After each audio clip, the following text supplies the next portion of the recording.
Operation rising ലയണിൽ ആദ്യം തന്നെ Israel ഇറാന്റെ വ്യോമ പ്രതിരോധ സംവിധാനങ്ങൾ ഭൂരിഭാഗവും തകർത്തിരുന്നു. ഇത് കാരണം ഇസ്രായേൽ വ്യോമസേനയ്ക്ക് ഏതു നിമിഷവും ഇസ്രായേലിൽ നിന്നും ഇറാനിലെ ടെഹ്റാനിലേക്കും മറ്റിടങ്ങളിലേക്കും കുതിച്ചെത്തുവാനും ഒരു തടസ്സവുമില്ലാതെ ആക്രമിക്കുവാനും കഴിയുന്നുവെന്ന് ഇസ്രായേലി എയർഫോഴ്സ് വൃത്തങ്ങൾ വ്യക്തമാക്കി. സിറിയയുടെയും ലബനോനിലെ ഹിസ്ബുള്ളയുടെയും സൈനിക ശേഷി നഷ്ടപ്പെട്ടതോടെ ഇസ്രായേലിന്റെ ദൗത്യങ്ങൾ ബുദ്ധിമുട്ടില്ലാതെ മുന്നോട്ടു പോകുന്നുവെന്നും ലബനനും സിറിയയ്ക്കും മേലെ പറക്കുവാൻ മുമ്പ് ഇസ്രായേൽ എയർഫോഴ്സിന് ഉപരോധങ്ങളുണ്ടായിരുന്നുവെന്നും എന്നാൽ ഇപ്പോൾ ഇറാനിലേക്കുള്ള വഴി തുറക്കപ്പെട്ടിരിക്കുന്നുവെന്ന് ഇസ്രായേൽ പ്രതിരോധ സേന ചീഫ് ഓഫ് സ്റ്റാഫ് ഇയാൽ സമീർ വ്യക്തമാക്കി. ഇത് ഇപ്പോഴത്തെ ഇസ്രായേലിന്റെ ആകാശ ആധിപത്യത്തിന്റെ അടയാളമാണെന്നും അദ്ദേഹം കൂട്ടിച്ചേർത്തു. ഇറാനിലെ നാഥൻസും ഇസ്ഫഹാനും ഇസ്രായേൽ ആക്രമണത്തിൽ തകർക്കപ്പെട്ടത് ഇറാന്റെ ആണവ പദ്ധതികളിൽ വലിയ തിരിച്ചടികൾ ഉണ്ടാക്കുമെന്നാണ് ഇസ്രായേൽ പ്രതിരോധ ഉദ്യോഗസ്ഥൻ വ്യക്തമാക്കുന്നത്.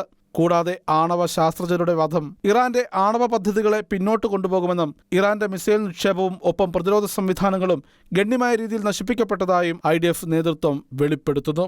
International desk, Shekinah news.